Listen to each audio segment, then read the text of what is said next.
Shalom, shalom, balinga mikati na kolo Yesu. Émission Nabino, Yabiso. Ezali présenté na Wabino, la servante Evelyne Banikina. Ayambeli Bino. Monsel Nanzambe Moko Alubaka Malamu. Oya Bengami na Kombo ya apôtre Gédéon Moussiana. Bonjour apôtre Gédéon Moussiana. Bonjour la servante Evelyne. Nazana esongo mingi ya koyamba na plateau na ngai. Le plaisir à partager. Amen. Nalanda kiyo na émission moko ozo parler sur nouvelle naissance. Pourquoi différence wana ya nouvelle naissance na Saint-Esprit? Non, différence ya nouvelle naissance et ça puisque moi complication moko eza na kati ya enseignement ya nouvelle naissance ya ngonde sala kikeno bandeko mususu bate yango na ndenge mususu omoni keno tango biso surtout ngai na enseignaka mingi parole prophétique.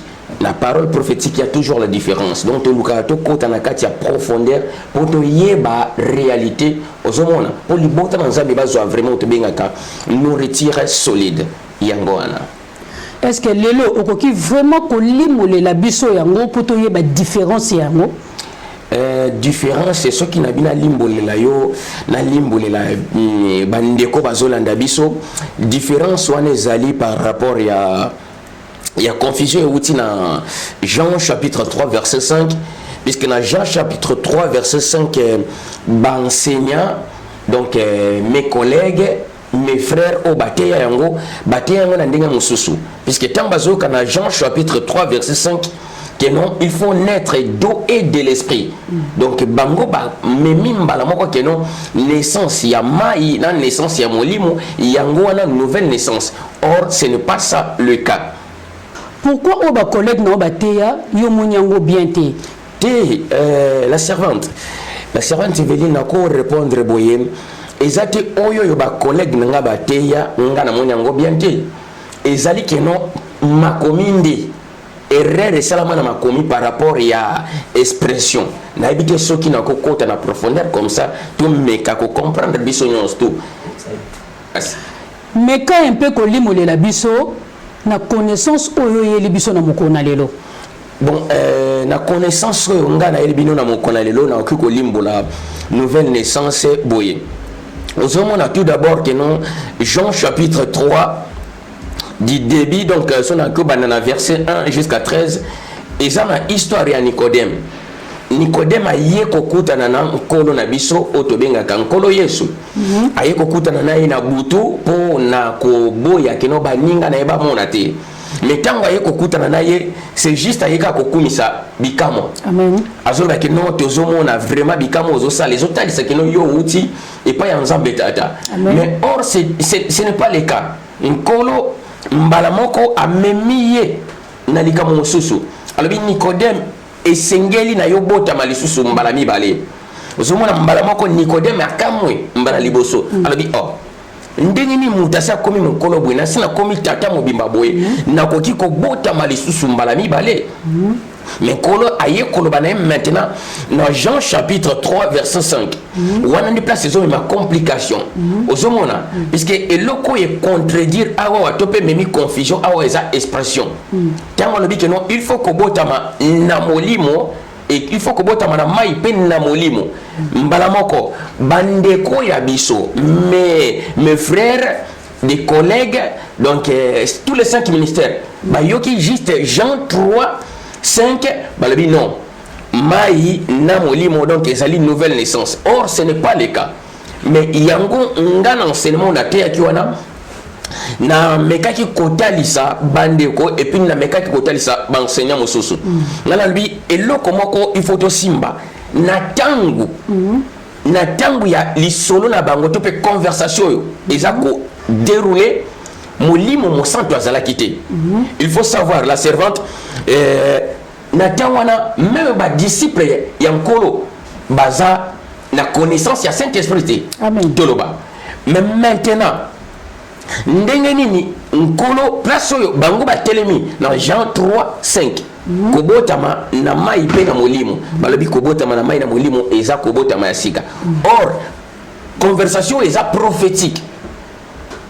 Il fallait balanda tina suka soto kei na suka place nini secret il y a enseignement nange fandi ezali na Jean 3 10 zomona nkolo azokamwa Nicodème puisque tango alobi na Nicodème alobi kobotama na kotanga makomi natanga mbangu amen natangi makomi yoka nde Bible lobi bande ko bozolanda biso bokozwa makomi na Jean chapitre 3 na bandika na verset 7 tina 10. Ne t'étonne pas que je te dis, il faut que vous naissiez de nouveau. Amen. Le vent soufflait où il veut et tu entends de bruit, mais Amen. Tu ne sais d'où il vient, d'où il va. Amen. Il en est ainsi de tout homme qui est né de l'esprit. Amen. Donc, Nicodème a yeko kamoye mbalami bale na 9. Nicodème lui dit, comment cela peut-il se faire? Alors, il dit, eloko wane ke sala mandenge nini? Mbalama konkolo akamo sikoyo Nicodème. Alors, tu es les ozali docteur Motei monene spécialiste de la parole. Oyebi makambo yote.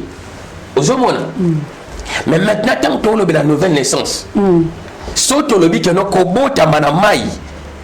Kobota maya mai baptême dona baptême de l'esprit, il y a une nouvelle naissance. Donc le Seigneur n'a aucune raison il y a s'étonner le Nicodème. Encore comme Nicodème était mon seul Nanzambe pour nayo baptême d'eau na baptême ya Saint-Esprit oyo ikomami na Jean 3:5 donc eza nouvelle naissance te pour nayo oyo yango zomona nazo limbura awo la servante baptême d'eau oyo bazolo balawana baptême d'eau na baptême du Saint-Esprit otozwaka o batu bazwaka c'est une autre chose wana ezali otobengaka nouvelle vie eza ensemble na repentance osomona eza kokende ensemble na repentance moto tango aye na bonzambe ayambi na nkolo lokola nkolo pe mobikisi après cela il faut la affermi après ba fermissement il faut les kana mai azui mai ayambi molimo mosantu c'est juste ko yamba molimo mosantu pour conduire moto ozomona donc ayambi esprit normalement c'est l'esprit sacré mais tozolo ba molimo mosantu po bande ko ba comprendre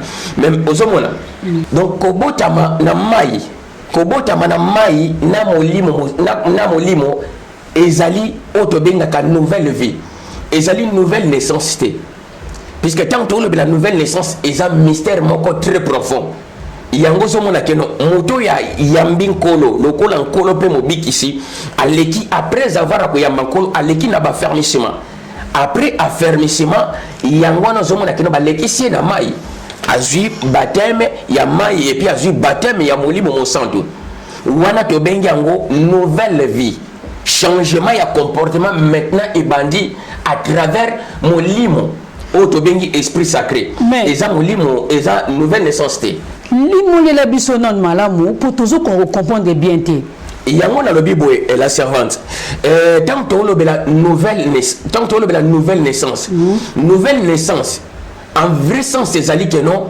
nkola linga loba na Nicodème nini puisque omoni na tawana pona kende mbangu na simba te na tawana ba auto bengi ba pharisien ezali ki na ba groupe mibale ba pharisien na ba sédicien ba bande ko yokana te pona likambo etali résurrection des morts voilà siko lokola mbutu ezala ki kati na bango osomona donc bazoyokana te ba o balobi que non résurrection des morts ezala ba mort ba kozala ressuscité ba o balobi te vie a motu esuki kaka so akufi vie esili osomona même maintenant tangu Nicodème aye abandi koloba makambo mosusu mais lokola oyoyo aye kokutana na ye azanzambe mbala moko ayebi loko ni eza ko compliqué bango po biso toyebi ke nkolo alobaki na Nicodème il faut naître de nouveau kasi yango moni nazokende nkolo alobaki na Nicodème il faut naître de nouveau par rapport ye olia benga les expressions différentes expressions yango ndé compliqué enseignement mobimba maintenant expression de yango nde moto est compliqué Nicodème au lien kola lo bakeno esengeli na bino bozala ressuscité mais kola lo bikeno esengeli na bino ko botama mbala mibale donc résurrection des morts yazo benga ngo ko botama mbala mibale ozomona yango ozomona tango benseignant baza ko enseigner yango bazo simba juste Jean 3:5 basuki wana Or, il faut total na musika. Il faut qu'on ait mis sur la musika. Amen. Donc, Nkolo azalaki na raison moko te ko s'étonner pour Nicodème. Pour Nicodème ndenga zawana azana notion moko te ya Saint-Esprit. Nata wana Saint-Esprit ko tezana noté et yepé na noté. Pour Nkolo nano akeité. Mais maintenant ata ba disciple bazana na notion na Saint-Esprit. Mais maintenant tant Nkolo azoloba yo za mosali ya Nzambe to zali motei monene. Oyebi makambo yote makambo yango eza nini ozomona pozomona kamwe na 10 alobi que non tu es les spécialistes de la parole et tu ne sais pas ces choses ozomona ces choses yango wana il faut qu'on le koyeba choses wana ya zoloba eza nini chose wana eza mystère mobimba poso na bina simba Deutéronome chapitre 29 verset 29 Bible sur que non les choses cachées c'est réservé uniquement pour l'Éternel mais les choses révélées c'est révélé pour nous et nos enfants donc ils sont ce qu'on enseignement prophétique to lobito zo chose et tout traduire en prophétiquement choses ils ont comme un mystère. Amen. Donc le mystère caché c'est réservé uniquement pour l'Éternel mais le mystère révélé c'est révélé pour nous et nos enfants. Mais maintenant, mystère où il y a zolo bana Nicodème oza motei oyebi makambo te pour ezali na mystère fani na Ézéchiel chapitre 37 na Ézéchiel chapitre 37 wana de tozomona mystère ya osement desséché donc prophétie Ézéchiel ya vision la vallée Ézéchiel a mona mikwa ya kokauka molimo na nzambe zolo banaya lobi que non fils de l'homme prophétiser est-ce que mikwa o ekoki ko vivre les sous nazana bandeko bazola ndabiso nazana Ézéchiel vision ezali na Ézéchiel chapitre 37 donc bandi na 1 je crois jusqu'à 13 bo mona makambo nazolo ba poto tanga mingi te ndeko lobi mitune ezali belé kuno ko mona vision tozolo belo Ézéchiel a moni vision Kenkolo a présenté molimo memie na vale moko mikwa na mikwa ya kokauka kasi molimo tunabi est-ce que mikwa oyo ekoki ko vivre les sous mais Ezekiel a dit mais nkolo yo moto yebi ngana yebite alobi alors prophétiser likolo ya mikwa oyo loba na mikwa oyo que non boko molimo na Nzambe kokota kati na bino et puis boko vivre encore ozomona. Donc, quand Ézéchiel a vu ordre na Ézéchiel chapitre 37 verset 9 à 10, Ézéchiel a prophétisé, mais nzoto wane lati misuni et lati donc mi kwa wane lati misuni na misisa posezi pas mi balobi ke no ba nzoto wane lalika ka lokola bibembe. Pourquoi? Pour molimo ezate na kat zomona. Mais maintenant Nkola lobi susalobi benga molimo eya na 80 benga molimo eya na 80 yango zomona awawa na Jean chapitre 3 Jean chapitre 3 verset 8 alobi que non le vent souffle où il veut tu attends des bruits mais tu ne sais d'où il vient ni où il va donc a souffle qui déjà Nicodème réponse. Amen. Pour Nicodème zoa idée place nini nouvelle naissance enseignement la nouvelle naissance c'est allé mais Nicodème est loco est compliqué ça expression nouvelle naissance donc naître de nouveau yango troublé Nicodème azo comprendre été mais ma kamni no zolo be ça la mandenge ni zomona or enseignement la nouvelle naissance yango nezali vision ya Ézéchiel chapitre 37 résurrection des morts yango nezali kobota mayasika. Merci beaucoup na réponse nayo l'homme de Dieu bien aimé naza sur bolandi mosel na Nzambe ndenge a limolé libiso kobota mayasika naza sûr que bo comprendre ngo bino nyonso selon ye. On continue na masolo na biso pour motuna mususu ezali. Troisième question nanga ezali boy. Saint-Esprit toyebiye azanzambi. Mais yo obengi Saint-Esprit Satan. Pourquoi obengi Saint-Esprit Satan? Non, la servante Evelyne, au moins, yango mona lobaki ne bandeli. Nala bi que non, l'enseignement prophétique, il faut faire toujours la différence. Bu question il faut zala na lolenge na biso côté là. puisque moi tous na 5 ministères biso nyonso tout ko ba noter ndenge mon côté yango zo mona lelo libota nzambe zo bunga pourquoi puisque connaissance ezate to lingi trop copie coller intena lobaki boye na zui kaka ya na répéter ce que moi ni que non enseignement wana ya Saint-Esprit et ça la différence vraiment puisque aux hommes d'abord tant que le Saint-Esprit nous tous avant n'atteignons qu'à Saint-Esprit to le c'est 9 dons du Saint-Esprit na le sur les dons du Saint-Esprit une manifestation du Saint-Esprit to le yango mais au fur et à mesure bazolo bakeno moi na bota magamuke azopusa na zokola ti akoya ko koma tata mo mama ndefu toni na mbanga mais c'est pour cela pour la limbola na question na yo ozomona tozana deux esprits principaux donc tozana na esprit sacré wana batu bayebi yango pendate tozana esprit sacré za différent Saint-Esprit et puis tozana Saint-Esprit amen tangu tozolo bela Saint-Esprit bakotisa biso na erreur pour Saint-Esprit déjà soto longoli kaka Saint-Esprit tozika ka saint pour nzambe soto zotala na livre ya Lévitique chapitre 20 verset 7 nkola zoloba na Moïse boye alobi aloba na libota na ye alobi boko zala sanctifié pour bokoma basantu or yango te nkola lobaki pour nkolo akolo bate ki non boko zala sanctifié pour bokoma basantu pour ngai nkolo na zamo santu puisque moi je suis saint nzamba ko zala sainteté c'est abomination mais na ndenge nini pour biso tonto sambelaka to belelaka présence à Saint-Esprit le Saint-Esprit habite en nous to molimo santu et ifanda kati na biso etambwisa biso etambwisa biso mais comment se fait-il que yozo mekempe ko contredire en vous na contredire en côté la servante na contredire en côté mais na zolo ba o ezarema au moins oyo ezal ko na sans arema eza révélation na bimi non en dehors la Bible naza toujours au moins na yelo paragraphe te livre quelqu'un qui n'habite paragraphe intel naza toujours la Bible mais non l'homme de Dieu parce que yo bengi aza Satan na moninga na lingi na mekempe ko comprendre nazo comprendre na bengi aza Satan par rapport à révélation sikoyo il faut yo pesa ngane taskona na fungula révélation na yo comprendre erreur ni nezali na molimo tobel la Saint-Esprit imoni la biso no malamu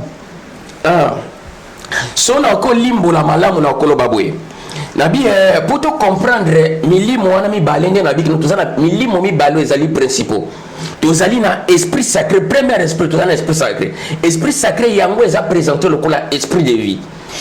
Mais quand on peut expliquer biso entre esprit sacré na Saint-Esprit. Esprit sacré, si on a copié sa définition d'esprit sacré ça le coup tant que la sacré c'est quelque chose de pire. Donc tant que la sacré si on a cause définition mon cause sacré ça le coup là et l'eau comment que ça digne il y a respect absolu. Donc sacré ça et l'eau comment qu'on profaner en côté. Sacré ezali l'eau comment qu'on ezali vénérer adorer aux hommes wana nyonso ezali sacré. Yango zomona na Lévitique chapitre 20 verset 7 tango kola zolo bakeno tango kola za ko se présenter que non aza saint yango na lobaki que non eza abomination puisque nzambe na biso à cause de la sainteté tozoya nazoya to comprendre mais na Lévitique chapitre 20 verset 7 nkola lobiki ni awa bakomi abi bopetsola mapobo koma basantu ponga nzambe nazali santu nzamba ko ezala sainte eza abomination totale yango zomona que non a vrai sens ezali boye alobi que non vous sacralisez vous vous sacralisez pour devenir sacré la sacralisation yango ne memaka mutu pour atteindre domaine ou caractère sacré puisque son alobina zwa dès le commencement nzambe tango asali mutu nzamba asali mutu sacré l'homme est sacré na débit va perdre le caractère sacré. Puisque nzamba za sacré, ndenga tolobaka to famille za sacré, motema ya moto za sacré. Ozomona motema ya moto nzamba zolo bakino motema no garder motema na yo pur. Donc garder motema na yo sacré.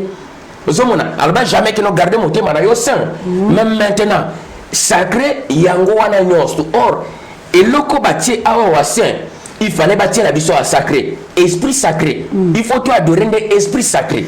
Donc Saint-Esprit pour nous l'homme de Dieu et sa pureté. Non, Saint-Esprit, il y a un le Bible. Saint-Esprit na limbo le la yo Saint-Esprit malamu.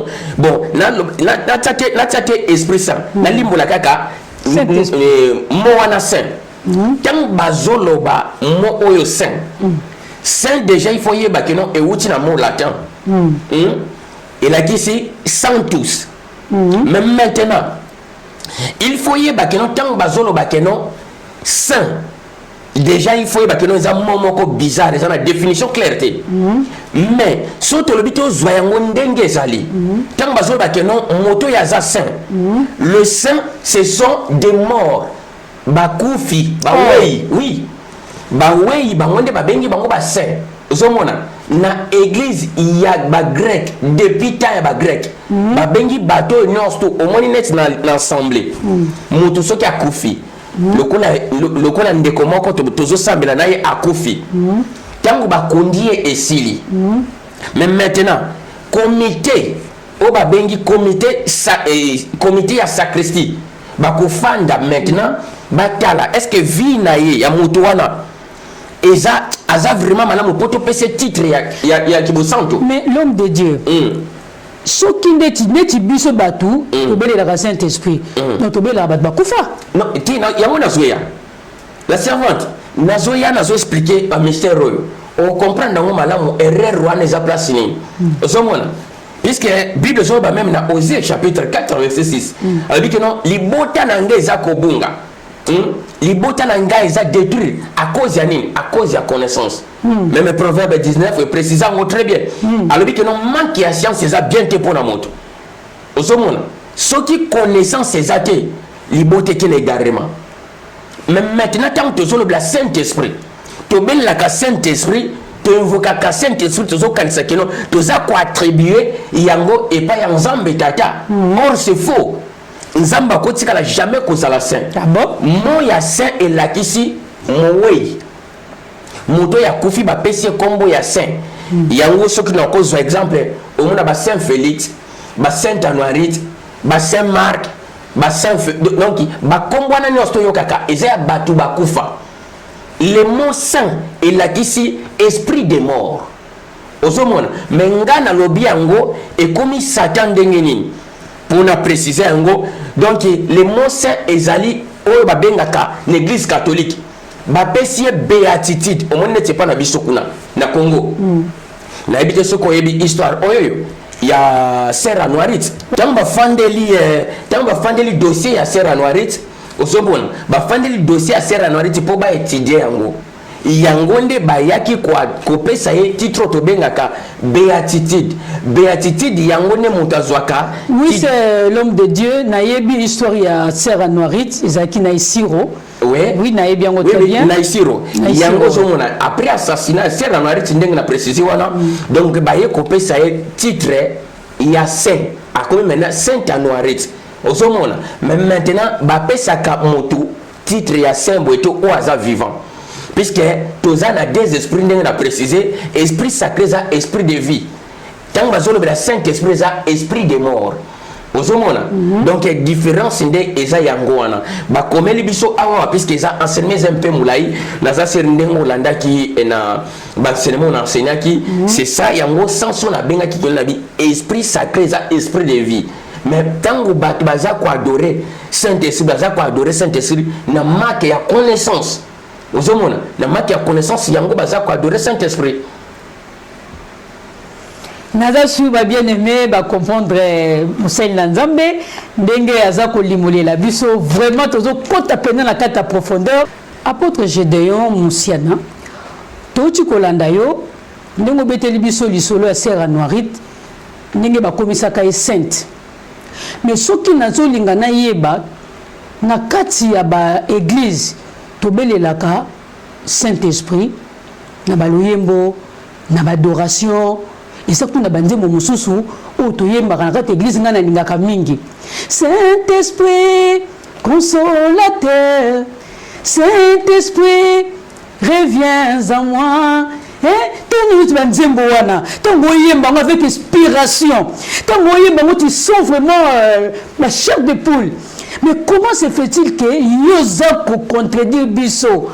Pour nani nous contredire Bisso? Non, la servante. Non, ça pour vraiment comprendre que la langue de la place wana. Non, n'habite Banzembo ana kitoko. Banzembo eza kitoko. Balobi ozomona babi que non nyoksto nginga keza wolo te. Ozomona. Donc il faut yeba eza ndenge on a expliqué. Ngana contredire te mais eza de connaissance. Puisque connaissance n'est que contredire loko ezalaki amabe. Ozomona ndeto lobaka vérité yaka après. Ozomona mais le côté yaka nango rapide. Tant que tozolbe la le Saint-Esprit, toza adorer, toza ko adorer nzambete. Ah bon? Toza adorer nzambete puisque son abina na expliqué yo Saint-Esprit tant baza ko adorer na baza adorer juste baza adorer Santa. Pour nazo yebake soko beleli présence du Saint-Esprit na moment na ba rema ekitaka. Non, au moins place sur le bien là. Na comprendre yo. Mais sache-le. Malobo biso to bimisana na monoko yango te sala ka nzambe agir. Or nzambe ndenge azawana. Ava kutu yo bimisa déjà donc azoye ba likanisi. Likanisi motema nde yango nde nzamba lobaka atsala ka travers motuna likanisi ezala kata motema. Avo loba sa yebi alinga loba nini. Malobano ate bimia mabe mais ya agir par rapport y intention zanango. Tango yo za ko adorer une erreur. Mais ya zuta la ka intention ya zanango malgré za erreur mais likanisine za angumba melangai. Siko bare manande kitaka ne uta wapi? Reme kitaka puisque ozomona que non nzamba za illimitable. Ozomona na domaine nyosto. Ayebi kati libanda mipanzi sima donc ayebi biso très bien. Muto a poussani déjà intention wana atozo yemba ya mabe mais yazo molimo ye ko simba yo non na kombo yo beleli Saint-Esprit mais intention zana we ya ko se présenter na makola tata ozomona que non nzamba sali mais aussi longtemps que non balobi que non ozomona Bible zo préciser le biso que non mon peuple périt faute de connaissance. Tant connaissance est ozomona donc tant connaissance est mais maintenant il faut que simba et lokoyo connaissance est même libiso ya malamo connaissance est même libiso to longola o ya mabe soki na lobina liebisa que tant toza ko adorer Saint-Esprit toza ko adorer uniquement Satan sans le savoir. Or na bakilti na biso to bandaka déjà Satan to chasser yo to tinilo moto to bengani mais tant to bandi ko adorer ka le même moto ozoma confusion totale. La carte va assembler. Vous comprenez? La servante. Confusion totale et donc baso par la biso. Oh là là. Na comprendre malamuté. On dirait troubler ngamutu. Ah, ce qui est troubler mutu na ko continuer boye pour comprendre malam. Ozomo na tant to le beli Saint-Esprit. Ndenge na préciser que na bi Saint-Esprit zali mot latin.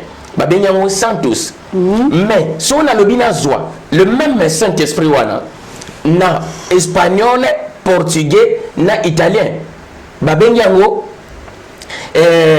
spiritu santa donc santa spirit mais si ko tango ba zwa santa wana omona babenga Santa Clara na temps Noël Santa Clara ko lekana mais si ko soto bito zwa santa wana ozomona santa wana to traduire en français et comme Satan donc awa basala ba jet de mots pour na ko troubler juste libota ya nzambe.